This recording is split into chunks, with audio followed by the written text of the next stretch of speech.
આજની ધર્મકથા. પ્રણામ.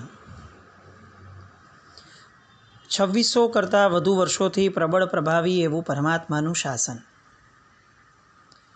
આ શાસનની અંદર અનેક તેજસ્વી શ્રુતધર મહાપુરુષોએ પોતાના દીવડા દ્વારા શાસનને ઝળહળતું રાખવાનો અનહદ પ્રયાસ કર્યો છે.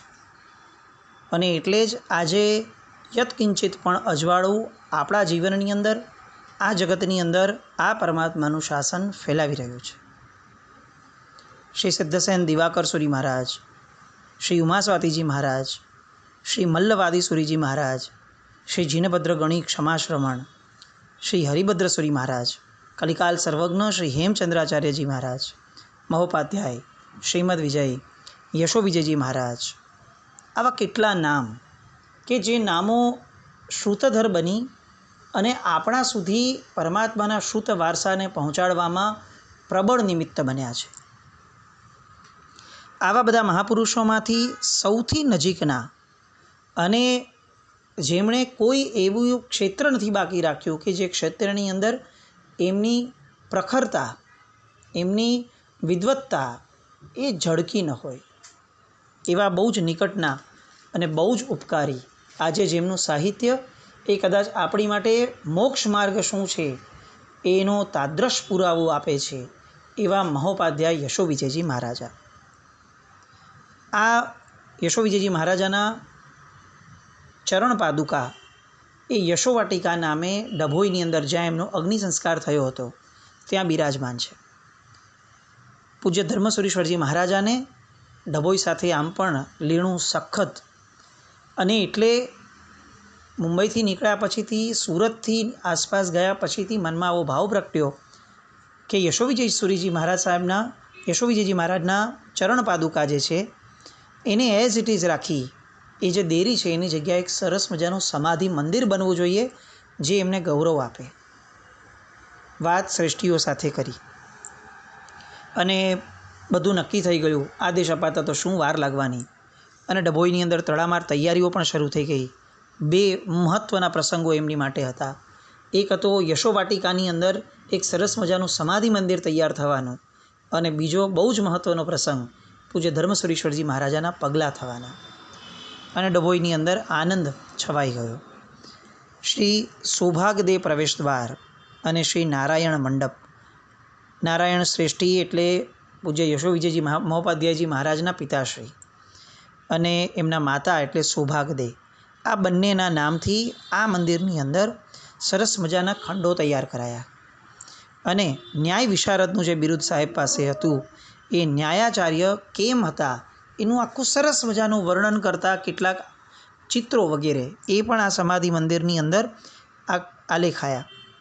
ઉલ્લાસભર્યા માહોલની અંદર ફાગણ વદ બીજના દિવસે શ્રી શામળા પાર્શ્વનાથ ભગવાનના જિનાલયે ચોથનો દિવસ હતો આવ્યો ત્યારે યશોવાટિકાની અંદર સાહેબની ગુણાનુવાદ સભા થઈ અને ત્યાં 14 સુપનની આકર્ષક વગેરે આખી વિધિઓ કર્યા બાદ ત્યારબાદ ત્યાંથી આ યશો વિજયજી વાટિકાની અંદર, યશોવાટિકાની અંદર સાહેબના પગલાં એ ફરીથી પુનઃ સ્થાપિત કરાયા.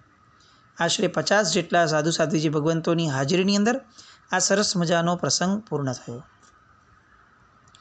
ત્યાર પછીથી યશો વિજય સારસ્વત સત્ર એનો આરંભ થયો.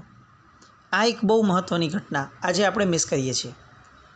આજે આપણી પાસે સમ્યક દર્શનને લગતા અનેક અનુષ્ઠાનો છે. અનેક પ્રતિષ્ઠા મહોત્સવ થાય, અંજન શલાકા મહોત્સવ થાય, એટલે આ બધા જ મહોત્સવો જેમાં જીન ભક્તિ વિશેષપણે થાય એવા મહોત્સવો, એવા અનુષ્ઠાનો ચિક્કાર છે.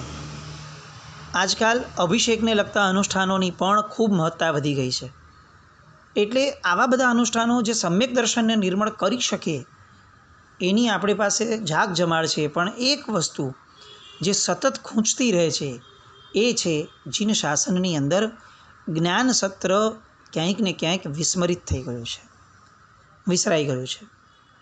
7-7 દિવસ, 8-8 દિવસ, 17-17 દિવસની શિબિરો જે પરમાત્માના શાસનની અંદર થતી હતી પૂજ્ય ભુવનભાનુ સુરીશ્વરજી મહારાજા, પૂજ્ય ગુણરત્ન સુરીશ્વરજી મહારાજા આદિ દ્વારા, અને આવા અનેક મહાપુરુષો, ભગવતી સૂત્ર પરની વાંચનાઓ ચાલતી હોય અને પ્રખર વિદ્વાન એવા શ્રાવકો, પંડિતો નહીં એવા શ્રાવકો પણ આવી અને આ જ્ઞાન સત્રની અંદર જોડાય.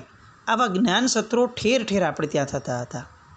અજૈનોમાં ભગવદ્ ગીતાની પારાયણ થાય, કેટલાય દિવસો ચાલે. પછી એ મોરારી બાપુ હોય કે ગમે તે હોય, દિવસોના દિવસો સુધી એ ભગવદ્ ગીતા, એ રામાયણ વગેરે એ બધાની પારાયણની અંદર લોકો જોડાય.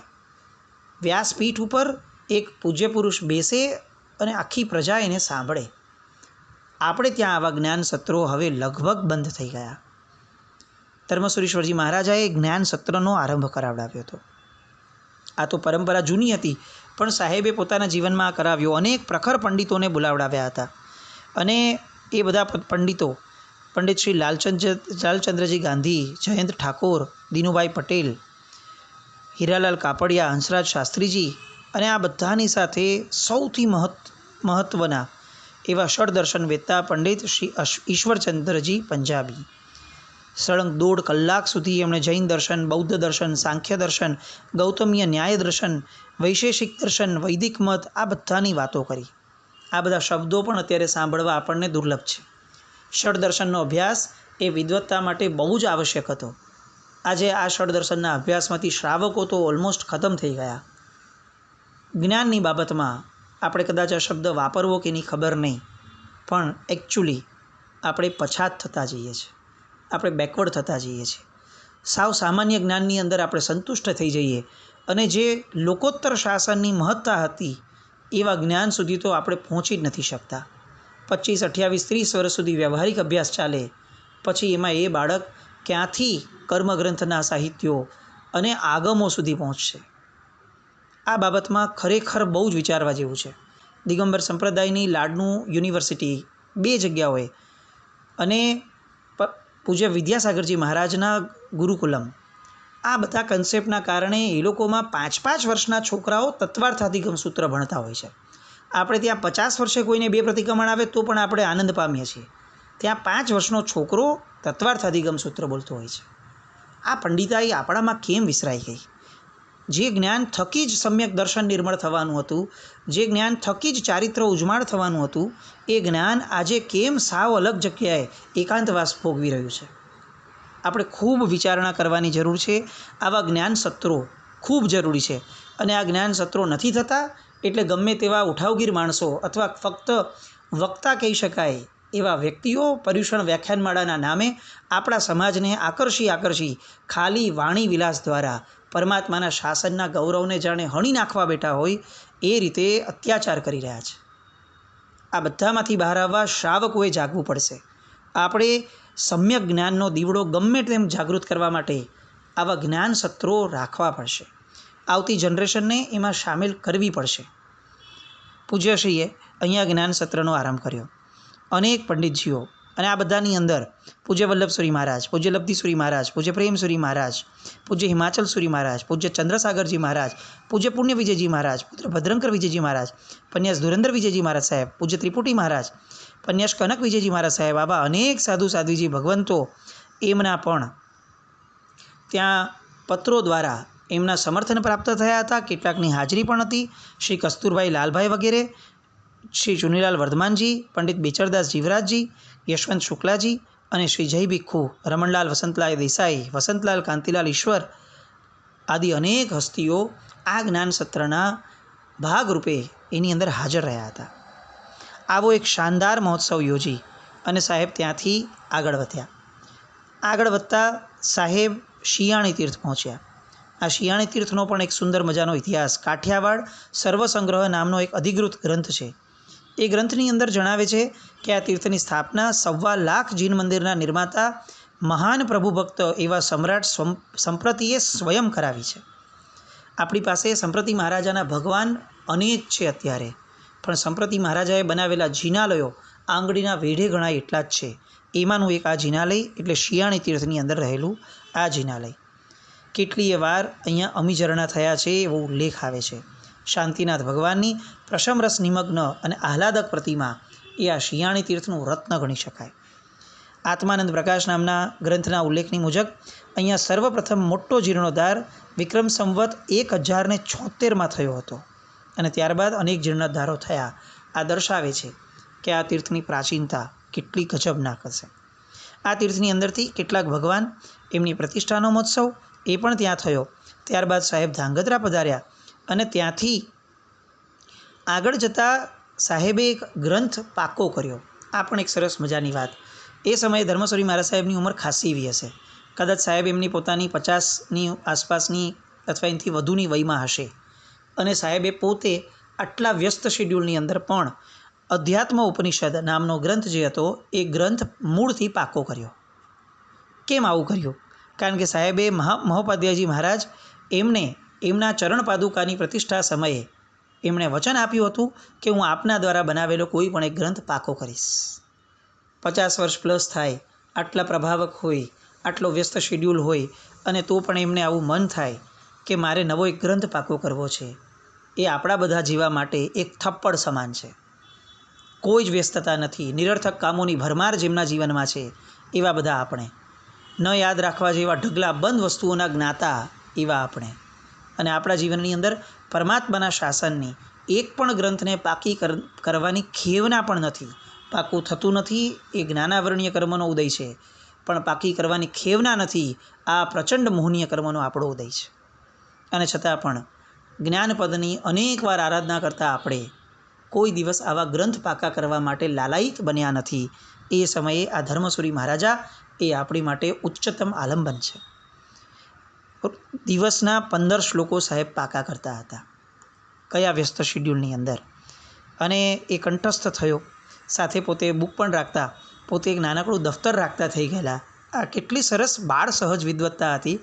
55 વર્ષની ઉંમરે, 50-60 વર્ષની ઉંમરે સાહેબે એક નાનકડું દફતર માંગ્યું શ્રાવકો પાસે. એ દફતરની અંદર સ્વાધ્યાયની પુસ્તિકા નાનકડી રાખી, જે પુસ્તિકાની અંદર અધ્યાત્મ ઉપનિષદ રાખતા અને પોતે વચલો જે સમય મળે એની અંદર પાકું કરતા. ક્યાંય શરમ નહીં કે લોકોની સામે બેઠા બેઠા નવો ગ્રંથ પાકો કરવો. આ ઉંમરે લોકો શું કહેશે કે સાહેબને નહીં આવડતું હોય? આવો કોઈ વિચાર નહીં. શું જબરદસ્ત પ્રામાણિકતા આ બધા મહાપુરુષો લઈને બેઠા હતા. સાહેબના જીવનની અંદર ત્યારબાદ સિદ્ધ ગિરિરાજનો પ્રવેશ થયો. સિદ્ધ ગિરિરાજની અંદર સાહેબ પધાર્યા. ધામધૂમથી કેટલાક મુક્ષોની દીક્ષા પણ થઈ. શાસન પ્રભાવનાના ઉચ્ચતમ કાર્યો થયા. અને ત્યારબાદ પાલેજ પધાર્યા સાહેબ. પાલેજની અંદર શિખરબદ્ધ જિનાલય અલંકૃત થવાનું હતું. ત્યાં પણ અનેક સાધર્મિક વાત્સલ્યોવાળા મહાપ્રસંગોની અંદર સાહેબે ત્યાં ધર્મનગરી જાણે સ્થાપી દીધી હોય એ રીતે આ નગરને પણ પવિત્ર કર્યું. ત્યાર પછીથી સાહેબ પાછા ફર્યા અને રાજનગર પધાર્યા. રાજનગર રાજા કર્ણદેવ સોલંકીએ વસાવેલી આ નગરી, જેનું રિયલ નામ હતું કર્ણાવતી. આ કર્ણાવતીને અહમદ શાહ બાદશાહના સમયથી એના નામે જોડાવી અને આપણે એને અહમદ શાહ બાદશાહના નામે અહમદાબાદ તરીકે ઓળખવા લાગ્યા. એનું અપભ્રંશ થયું અને અત્યારે અમદાવાદ કહેવા લાગ્યા. આપણે જ્યારે જ્યારે અમદાવાદ કહીએ છીએ ત્યારે ત્યારે પેલો અહમદ એ આબાદ થાય છે. આ કર્ણાવતી છે. રાજા કર્ણદેવ સોલંકી એનું સ્મારક છે, એનું ગૌરવ છે, એની જાહો જલાલી છતી કરતી આ નગરી છે. એ ક્યારેય અહમદાબાદ હોઈ જ ન શકે. એ કર્ણાવતીની અંદર, એ રાજનગરની અંદર પૂજ્યશ્રી પધાર્યા. આજે પણ જૈન જગત આ રાજનગર કેમ શબ્દ વાપરે છે? કારણ કે આ રાજનગર એ રિયલ સેન્સનું જૈન નગર હતું. કેટલાય મહાપુરુષો આ ભૂમિમાંથી પ્રગટ થયા હતા. સિદ્ધરાજ અને કુમારપાળ આ બંને સમ્રાટોના મંત્રીશ્વર કહી શકાય અને આ બંનેઓના ડ્રાઇવિંગ ફોર્સ કહી શકાય એવા ઉદયન મંત્રીનો ઉદય આ કર્ણાવતી નગરીમાંથી થયો હતો. આ નગરીની અંદર એમણે ઉદયન વિહાર નામનો એક ભવ્ય જીન પ્રાસાદ પણ રચાવ્યો હતો. મોગલોના સામ્રાજ્યમાં દિલ્હીના દરબાર સુધી જેમનો પ્રભાવ પાથરી આવ્યો હતો અને મોગલ સમ્રાટો જેમને સ્વયં જૌહરી મામા તરીકે માન આપતા હતા એવા આપણા મહાન નગરશ્રેષ્ઠી શ્રી શાંતિદાસ ઝવેરી અને એમનો આખો વંશ એ આ રાજનગરની અંદર જ ઉદ્ભવિત થયો હતો. આજે ક્યાંક ક્યાંક પેઢીના વિરોધ, આનંદજી કલ્યાણજી પેઢીના વિરોધ શરૂ થયા. ખબર નહીં કેમ, અને શું મેળવવું છે એ પણ મોટો પ્રશ્ન. પરંતુ સૌથી વધારે પીડાદાયક ઘટના એ છે કે આ આખી ઘટનાની અંદર ક્યાંક ને ક્યાંક નગરશ્રેષ્ઠી શ્રી શાંતિદાસ ઝવેરી ઉપર પ્રશ્નચિહ્નો મુકાયા.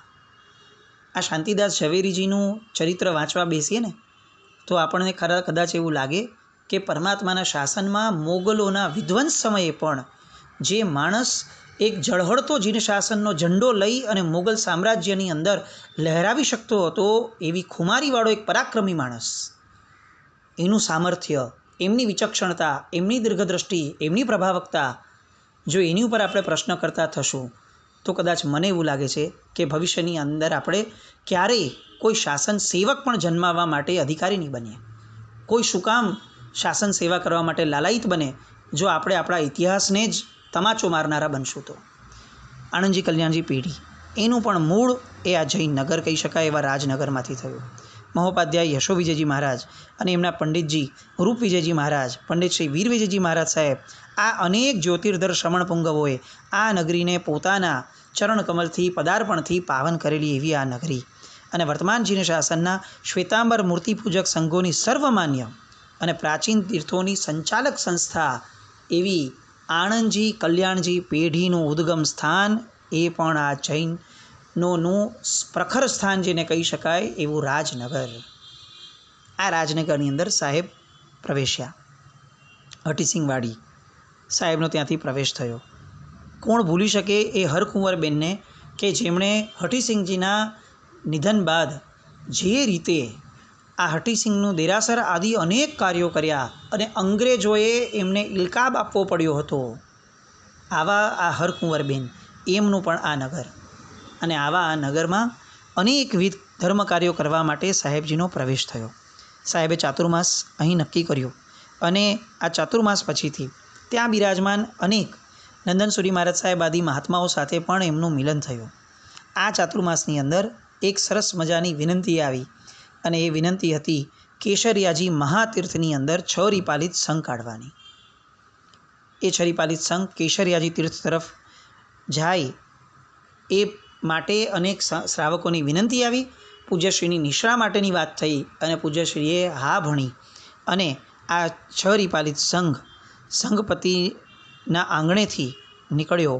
અનેક કુશળ રસૈયાઓ, ચોકિયાતો, સામાન માટેના વાહનો, 45 જેટલા સાધ્વીજી ભગવંતો આદિ અનેક લોકો દ્વારા આ સંઘ ત્યાંથી પદાર્પણ પામી અને શરૂ થયો. આ સંઘની અંદર એક ગામ વચ્ચે આવ્યું હતું. આ વાત છે મહાવદ અમાસ 22 ફેબ્રુઆરી 1955 મંગળવારનો દિવસ હતો. ટીટોઈ ગામની અંદર સ્વાગત થયું હતું સાહેબનું. આ ટીટોઈની અંદર મહામહિમાશાળી પરમાત્મા બિરાજમાન છે. એમનું નામ છે મોહરી પાર્શ્વનાથ ભગવાન. આ મોહરી પાર્શ્વનાથ ભગવાન એમણે ગૌતમ સ્વામીજીએ સ્વયં રચેલું ચૈત્યવંદન સૂત્ર એટલે કે જગચિંતામણી સૂત્ર એની અંદર પણ સ્થાન પ્રાપ્ત થયું છે. મોહરી પાસે દુહદુર્ય ખંડણ, દુઃખ અને દુરિતોનો નાશ કરનાર એવા આ મોહરી પાર્શ્વનાથ ભગવાન ટીટોઈ નામના ગામ એની અંદરથી આ પૂજ્યશ્રી ભગવાન એ ત્યાંથી પ્રાપ્ત થયા હતા. ધર્મસુરી મહારાજ સાહેબ સંશોધક જીવ હતા. ક્યાંય બી જાય તો સંશોધન કરવું એ સૌથી પહેલી એમની પ્રાયોરિટી રહેતી. મોહરી પાર્શ્વનાથ ભગવાનના દર્શન થયા પણ આજુબાજુના શ્રાવકો સાથે કેટલીક સંશોધનની વાતો કરી અને ત્યારે ખબર પડી કે ગામથી નજીક કેટલીક એક ખંડેર જેવી જગ્યા છે. સાહેબ તુરંત ત્યાં વિહાર કરીને ગયા અને ત્યાં જતાં એમને ખબર પડી કે અહીંયા તો મોહરી નામનું નાનકડું ગામ વિદ્યમાન છે. ભલે અહીંયા જીન મંદિરના અવશેષો સાવ થોડા છે પરંતુ સાહેબે સંશોધન કરી અને એ શોધ્યું કે પ્રાચીન સમયની અંદર મોહરી નામની વિરાટ નગરી હતી અને આ મોહરી પાર્શ્વનાથ ભગવાન એ ત્યાંના મૂળ નાયક ભગવાન હતા. ત્યાંથી આ ટીટોઈ નામના ગામમાં આવ્યા.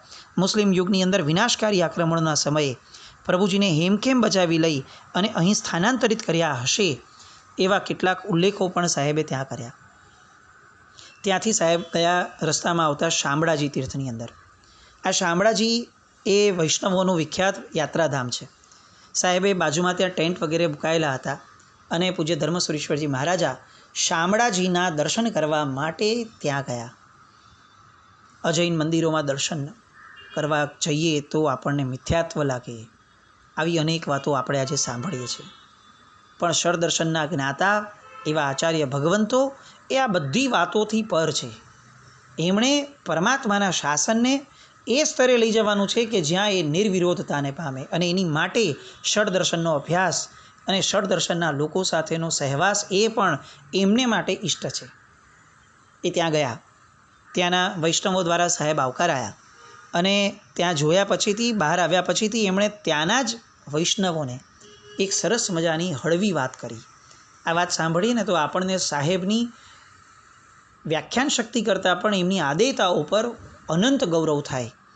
સાહેબે ત્યાંના વૈષ્ણવોને જે સંભાળતા હતા મંદિર, એમને એમ કીધું કે આ તમારું આટલું મોટું તીર્થધામ છે, ખૂબ સુંદર બનાવ્યું છે, કોતરણી બહુ જોવાલાયક છે, પણ મને એક વેદના થાય છે કે આ તમારું આટલું મોટું તીર્થધામ હોવા છતાં અહીંયા સ્વચ્છતા અને સુઘડતા માટે જે દશા છે એ બહુ જ દીન છે, બહુ જ લાચારીવાળી છે.